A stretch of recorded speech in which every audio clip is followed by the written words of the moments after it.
Back to the starting lineup with Scott Purrier, Ned Reynolds, and Art Haynes on your home for the St. Louis Cardinals. 102.1 The One.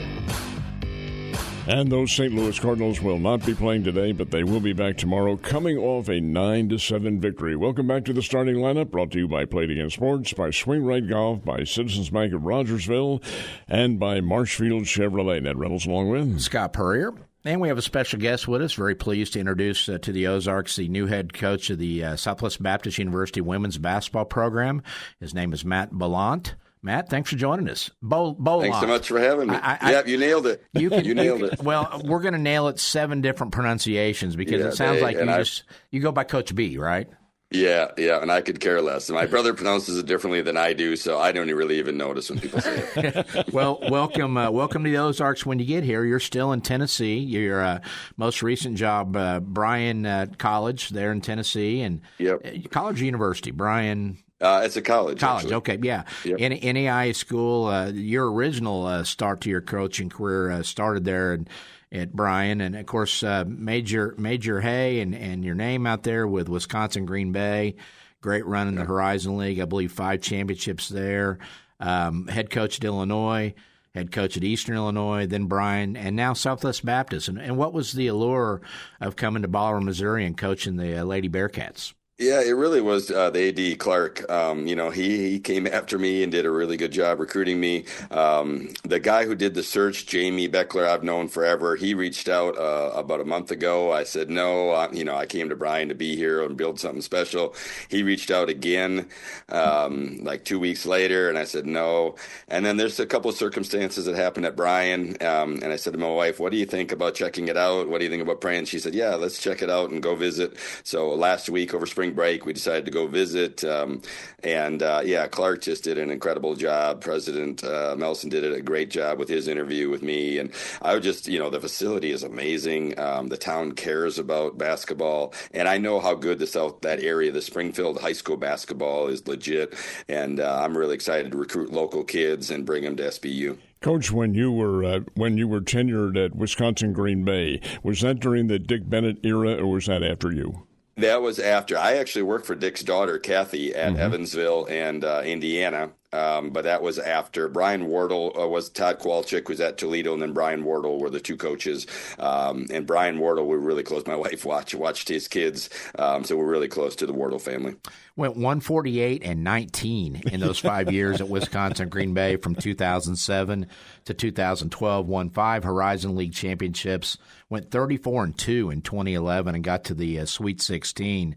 I'm sure you have great memories there, and then that parlayed into a job in the Big Ten at Illinois. Yeah, it really couldn't have gone any better at Green Bay. They had a good culture when I got there. Kevin Borseth had done a really good job, and then we took it to another level. My last 3 years, we won games in the NCAA tournament, which as a mid-major is nearly impossible.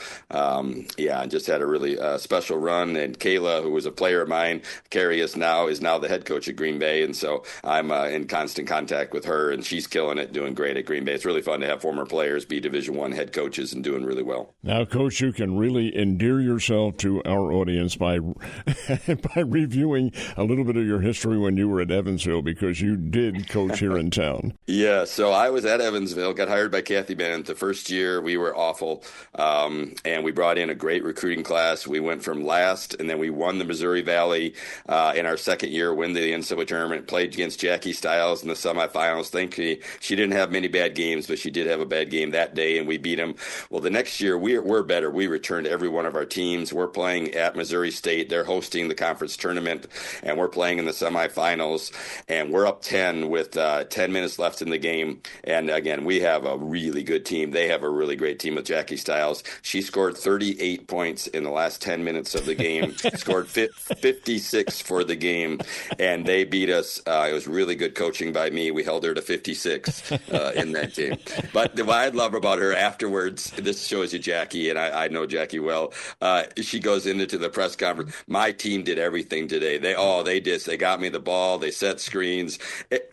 She took over and she won the game by herself. But afterwards, she's given credit to everybody else, their coaches, players, and that's just who Jackie is. Well, you're a Minnesota native, Winona State grad, I believe. Is that correct? Yes. Did you play there? I played basketball at a junior college. I actually played college tennis all throughout. I was a better tennis player than I was basketball. My love was basketball, but I picked up a racket, and I was a high-level tennis player, but only an average basketball player. Well, what I love about you is you're all in on the girls' basketball side because you and your wife, Carrie, have 5 daughters. Yes. So, I mean, you really bought into the concept of, hey, let's have 5 girls. I'm going to coach this women's basketball thing. I need to learn how to deal with the ladies. And you figured that out, haven't you? Yeah, I should have done a better job recruiting where we adopted from. They're from Peru, so they're only about 5 foot tall, but they are sweet as can be, but they're not basketball players. Okay. Wait a minute. Your family, you're the only male in that family?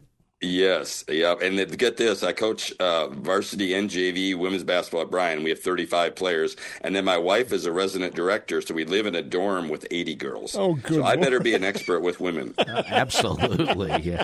Well, tell us what you know, what you learned, and about the SBU women's program, and what you feel like you need to do from the get-go to get it going. Yeah, I said in my release, I think it's a sleeping giant, and it's time to wake up the giant. It's time to be different. It's 2008 was the last time they played in the NCAA tournament, and that's the goal, and we want to go there as fast as possible. The arena, when I first got online, looked at the arena, I'm like, wow, this is way nicer than Eastern Illinois. This is nicer than a lot of Division I places. And then I came and visited, saw the locker room. I saw the practice facility with 3 great courts. They have 10 hoops in the practice facility. Our gym at Bryan has 2 hoops. So it's just hard to get a lot of shooting done when you have 2 hoops. The main gym is amazing. The practice gym is great.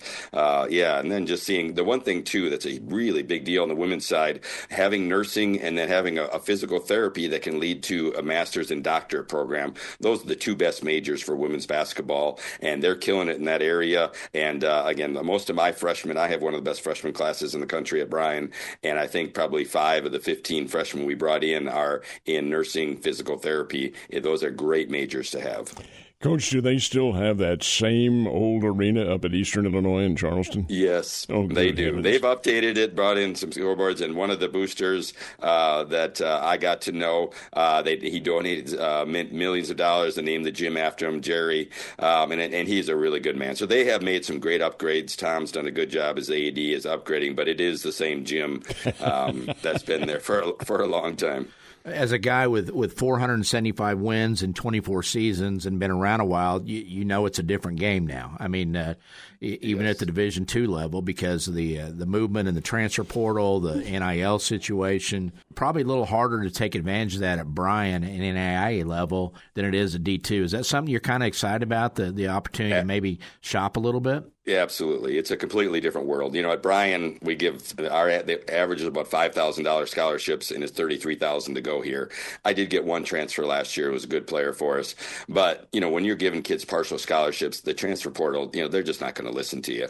They're not going to go from a full ride to paying a bunch of money. So now to be at SBU and we have full rides, especially if they're good academically, it's a different world. So I'm talking to kids, already, and conversation yesterday with a couple of kids.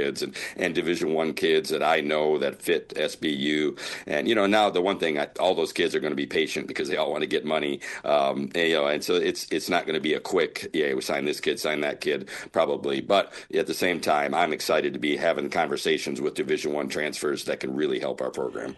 Now, the real secret to this whole move that you're going to make is you're coming over to Bolivar, Missouri. You may or may not have realized this, but tennis is a really, really big deal at Southwest Baptist. I saw all the banners. Yeah, I saw that. Actually, I play pickleball now.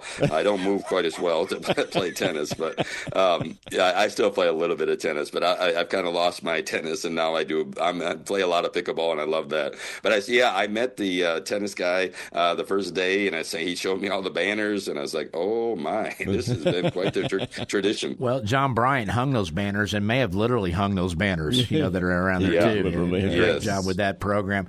Do you have some girls that might be interested in coming with you?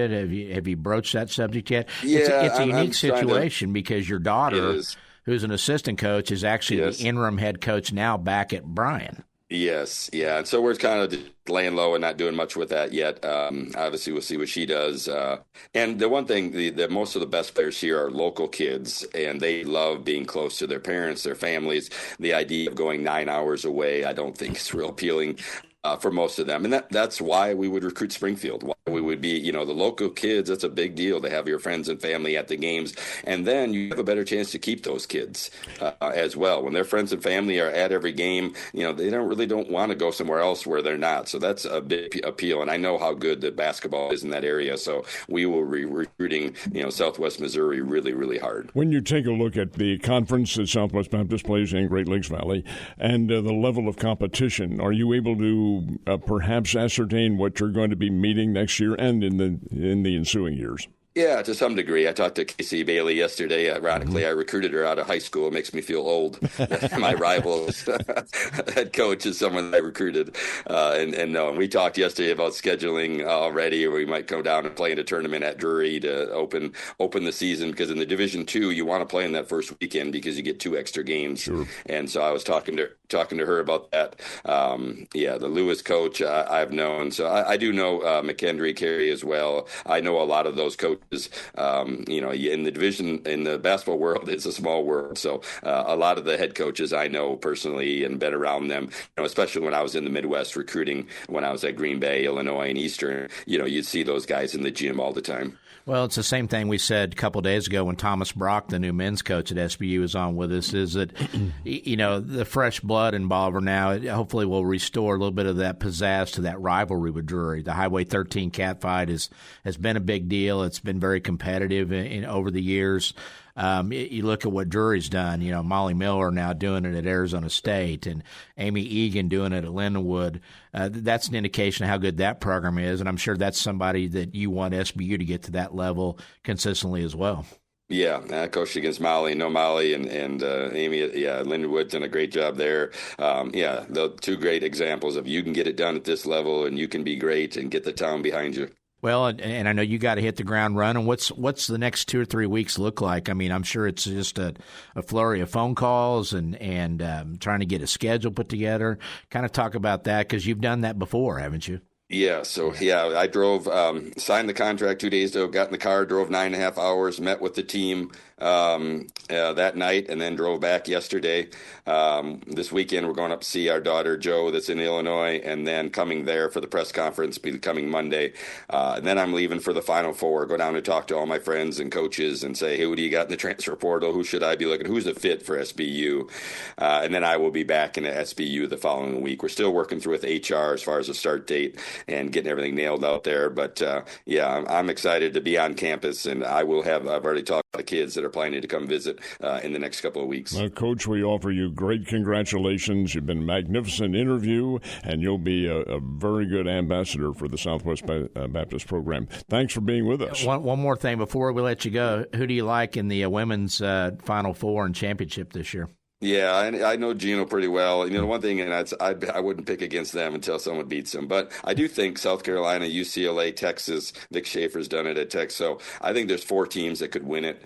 I think those 4 are the heavy favorites. But until somebody beats Connecticut, that's who I'm picking. And the one thing I talk a lot to our team is Gino wins because of the way they practice. Their practices are better than everybody else. The talent is really similar, but how they practice separates themselves, and that's what we're going to bring to SBU. How we practice is going to be better, harder, more intense than everybody else, and so that's why we're going to be better. And how they play defense. So we'll see you in Bolivar in the opener in a Kim Mulkey-like sport coat, maybe, or not? Yeah, another story. I played Kim in the Sweet 16 against Brittany Griner. Another great job of coaching. We held Brittany to 40, and we were down 3 with Green Bay with 10, and we had to play in Dallas with 10 minutes left, but we didn't do a very good. They had Odyssey Sims, so they had another lottery pick. We didn't have any lottery picks at Green Bay, but we were down 3 with 6 minutes left. Wow, good deal. Well, Coach, thanks for your time. Look forward to working with you next winter, and have a safe move and safe travels. Thank you so much for having me on. Really appreciate it. Absolutely. And we will take a timeout on the starting lineup and be right back. You're listening to the starting lineup with Scott Purrier, Ned Reynolds, and Art Haynes on 102.1 The One.